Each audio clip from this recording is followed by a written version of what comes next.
Hello दोस्तों, नमस्कार। आज हम सुनते हैं डॉक्टर विनोद कुमार जी को, जो कि टेम्परामेंट एंड डोजोलॉजी के बारे में हमें बताएंगे। डॉक्टर विनोद कुमार जी इंग्लैंड के अंदर स्पेजरिक स्पेशलिस्ट के रूप में भारत देश का नाम रोशन कर रहे हैं।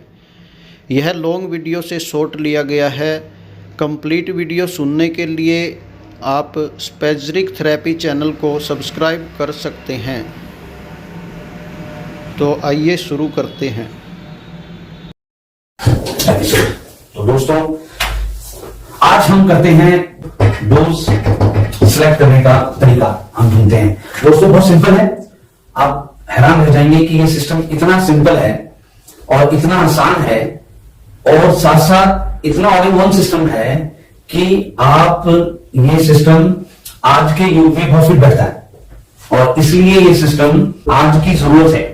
आज चारों तरफ हम देखते हैं कि बीमारियां बढ़ती जा रही हैं और दवाइयां एक तरफ बढ़ती जा रही हैं, और दूसरी ओर हमारा ये स्पेजरिक सिस्टम आज से 150 साल पहले जब बना, वहां से लेकर आज तक वो एक कम दवाइयों पर ही निर्भर है। तो दोस्तों, अब हम आपको सिंपल तरीका बताते हैं कि क्यों इस सिस्टम के अंदर आपको D4 से स्टार्ट करना चाहिए। तो दोस्तों, आज हम D4, जिसको हम फर्स्ट डायरेक्शन कहते हैं। दोस्तों, मेरे वीडियो में जो पॉइंट्स हैं वो आप सबको सिर्फ एक हिंट देने के लिए हम लोग कुछ पॉइंट्स को कंपैरिजन करता हूं मैं दूसरों के साथ। उसका कारण है कि आपको ये पता चले कि आप क्या गलत कर रहे हो और क्या अच्छा कर सकते हो और हमें क्यों करना चाहिए। तो लेकिन कुछ ऐसे भी पॉइंट है जिसके अंदर मैं आपको बहुत ज्यादा कुछ बातें बता सकता हूं, लेकिन वीडियो बहुत ज्यादा लंबा हो जाता है, इसलिए मैं कोशिश करता हूं कि अपने ही टॉपिक पर मैं रहूं। तो सबसे पहले हमने जो इस सिस्टम को अपडेट किया है, रिसर्च किया है, वो कंप्लीटली अलग है आज जो इस सिस्टम चल रहा है। दोस्तों, आज जो सिस्टम हमने बनाया हुआ है वो totally based on the true philosophy of the system.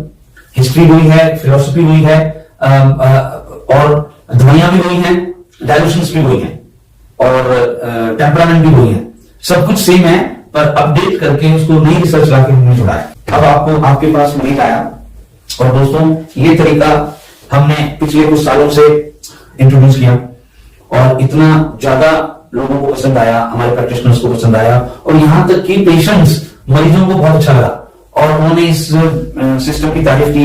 एक तरफ उनको बहुत कैप्सूल्स खाने पड़ते हैं, टैबलेट्स खानी पड़ती हैं, कितनी दवाइयां खानी पड़ती हैं और कितनी तरह की एक साथ उनको, मैं तो कहता हूं कि वो एक अच्छे फूड की तरह दवाइयों का सेवन कर रहे हैं और बहुत ज्यादा एक बैग साथ में लेके चलते हैं दवाइयों का। तो वहां पर ये सिस्टम कितना बढ़िया साबित हो सकता है। ये यहां पर हम कॉलम बनाते हैं प्रैक्टिशनर का, यहां हम कॉलम बनाते हैं पेशेंट का या डिजीज का, और यहां हम कॉलम बनाते हैं डोज का। और अब क्या है कि आपको प्रैक्टिशनर के अंदर हम सिस्टम भी ले लेते हैं। तो सबसे पहले हम सिस्टम को बाद में रेफर करेंगे, लेकिन हम सबसे पहले आपको समझाने के लिए डिजीज से स्टार्ट करते हैं। दोस्तों, क्या होता है कि जब कोई मरीज आता है तो अब हम, आप समझना ही है कि हम अकेले डिजीज के ऊपर नहीं चल रहे। हम ये समझेंगे कि हमारा सिस्टम डिजीज के बारे में क्या कहता है। हमारा सिस्टम डिजीज के बारे में कहता है कि आपके सिस्टम के अंदर आपको टेम्परामेंट देखना है, और वो है लिम्फेटिक, वो है सैंग्यून, और वो है नर्वस, और उसके बाद वो है मिक्स्ड। अब समझने के लिए हम इसको थोड़ा सा और सिंपल कर देते हैं। सबसे पहले हम लेते हैं लिम्फ। तो हम क्या करेंगे, यहां पर एन लिखेंगे, लिम्फ का मतलब रस्सी का।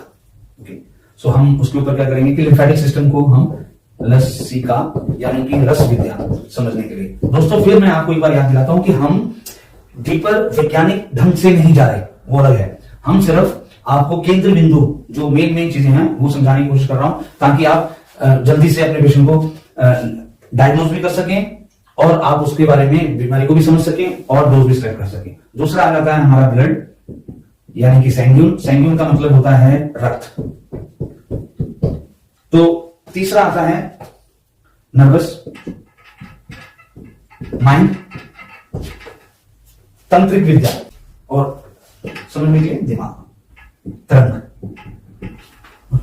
और उसके बाद एनी टू मीन्स मिक्स्ड, कि अगर कोई दो, ये दोनों या ये दोनों, या तो लिम्फ के साथ, इसको आपको मैं समझाता हूं कि या तो लिम्फ और ब्लड उसको मिक्स कहते हैं, जो ब्लड और नर्वस उसको मिक्स कहते हैं, और जो लिम्फ और नर्वस हो उसको मिक्स कहते हैं। तो यानी कि कोई दो, तो ये हमारा टेम्परामेंट हो गया, ठीक है। अब टेम्परामेंट के बाद आता है कोई भी बीमारी हुई आपको, आपके मरीज को कोई बीमारी, हम बीमारी की बात नहीं कर रहे, कोई भी बीमारी हुई उसको आपको क्या देखना है कि वो लिम्फेटिक कैटेगरी में है, वो ब्लड सर्कुलेशन में है, कि वो नर्वस सिस्टम में है, या कोई दो है, यहां तक आपको पता है। और दोस्तों यहां पर बहुत इंपॉर्टेंट बात बताता हूं मैं आपको, हम लोग क्या गलती करते हैं, हम लोग अपना सिस्टम समझने की बजाय दूसरा सिस्टम, दूसरी थ्योरी को समझने की कोशिश करते हैं। होता क्या है कि फॉर एग्जाम्पल नॉलेज के लिए, कंपेयर करने के लिए हम लोगों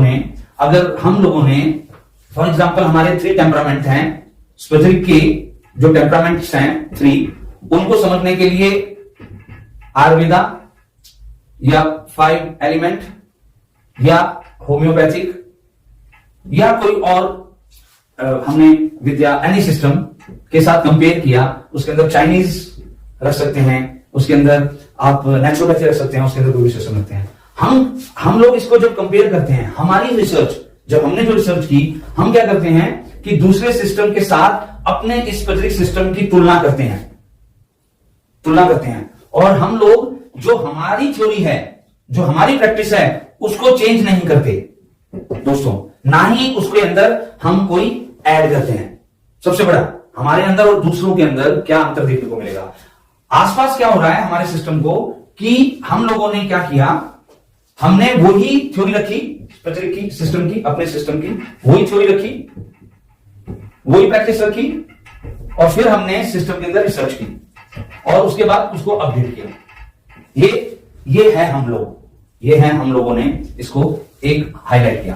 अब हो क्या रहा है कि हमारे सिस्टम में इसको कॉपी करके या इसको तुलना करते करते हम अपने ही टेम्परामेंट को भूलकर दूसरे टेम्परामेंट को बढ़ाने लगे, कि आयुर्वेदा कैसे ठीक करती है, आयुर्वेदा के अंदर बात पित्त कफ है, वो एक सिस्टम अलग है, उसको समझना चाहिए, लेकिन उसको पढ़ाना नहीं चाहिए, पहली बात। दूसरी बात, जब आप होम्योपैथी की बात करते हैं तो डाइल्यूशंस और पोटेंसीज पढ़नी चाहिए, लेकिन उसको हमारे से तुलना करनी चाहिए, लेकिन उसको हमारे सिस्टम में नहीं पढ़ाना चाहिए। और वैसे ही जो चाइनीज स्टोरी है उसको दूसरे सिस्टम के अंदर हम पढ़ सकते हैं, हम गाइड कर सकते हैं, नॉलेज ले सकते हैं, लेकिन उसको हमारे सिस्टम में नहीं पढ़ाना चाहिए। तो आपको हमारे द्वारा आपको ये एक नई विद्या मिलेगी कि कैसे लिम्फेटिक सिस्टम देखना चाहिए, कैसे सेंग्यून देखना चाहिए, कैसे नर्वस सिस्टम देखना चाहिए, और कोई दो को कैसे देखना चाहिए। तो दोस्तों यहां पर आपको एक बार फिर मैं बताता हूं कि सबसे पहले आपके पास कोई पेशेंट आया, उसका सबसे पहले आप कॉन्स्टिट्यूशन देखो, कॉन्स्टिट्यूशन मतलब टेम्परामेंट, प्रकृति, उसकी प्रकृति देखी, उसको डिवाइड कर दो, 1 लिम्फ में, 2 ब्लड में, 3 नर्वस में, और 4 में आप कोई दो कर दिया। यहां तक आपने पढ़ लिया कि कोई भी बीमारी आई। फॉर एग्जाम्पल अब मैं आपको बताता हूं कि आपके पास कोई ऐसा व्यक्ति आया जिसको आपके पास एक्जिमा है, किसी को चमड़ी हो गया, कोई आया और उसने आपके पास आकर आपसे बात की, तो सबसे पहले आपने देखना है कि उसके अंदर लसीका इन्वॉल्व है कि ब्लड इन्वॉल्व है। अगर तो कोई ब्लड इन्वॉल्व नहीं है, कोई साइन ऑफ ब्लड नहीं है उसके अंदर, तो वो लिम्फेटिक है। और अगर उसके अंदर कोई ब्लड का अंश इन्वॉल्व है तो इसका मतलब वो सेंग्यून है। कितना सिंपल है। आप इसको एक बार फिर दोबारा से, कोई आपके पास पाइल्स का पेशेंट आता है, बवासीर का पेशेंट आ रहा है, कितना अपडेटेड सिस्टम है कि जिसके अंदर खून नहीं आ रहा वो लिम्फेटिक सिस्टम है, और जो लिम्फ उसका प्रकृति है, और जो खून के साथ आ रहा है उसका सेंग्यून है, ब्लड है। ऐसे ही दोस्तों अगर आपका माइंड, आपका दिमाग, आपका कोई एंजाइटी, कोई ब्रेन का इन्वॉल्व नहीं है, तो इसका मतलब वो नर्वस सिस्टम नहीं है, और वो इन दोनों में आएगा। इसकी एक बहुत बड़ा टेम्परामेंट के ऊपर मैं वीडियो बनाऊंगा। तो दोस्तों क्या समझा हमने कि डिजीज को डिवाइड करना है प्रकृति में, पहला स्टेप, नहीं तो डोज नहीं आप सिलेक्ट कर पाओगे। तो दोस्तों यहां तक आपने पढ़ा। अब दोस्तों हम दूसरे पॉइंट पे चलते हैं। दूसरा पॉइंट ये है, हमने पहले पॉइंट पे क्या पढ़ा, टेम्परामेंट। अब दूसरे पॉइंट पे चलते हैं, ऑर्गन और सिस्टम।